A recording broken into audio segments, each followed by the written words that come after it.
Здраво! Јас сум Емилија Арсовска, раководител за образование во општина Карпаш.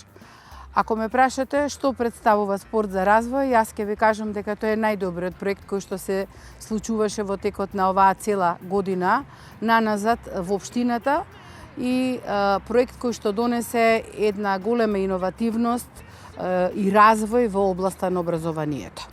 Всушност во проектот Спорт за развој се вклучивме сите од општина. Тука спаѓаат основните училишта, оделенските наставници, предметните наставници по физичко и здравствено образование, општинската администрација, оделението за образование, секако градоначалникот, тука се нашите пријатели од ТАКТ, од ГИС, се вклучија учениците, се вклучија наставниците и се разбира и родителите. Можам да кажам дека спортот за развој представува начин на живење, барем кај нас во општината Карпаш.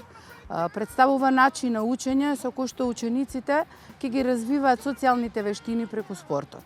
Општина Карпаш е општина позната во Македонија, каде што се негува спортот и се развива.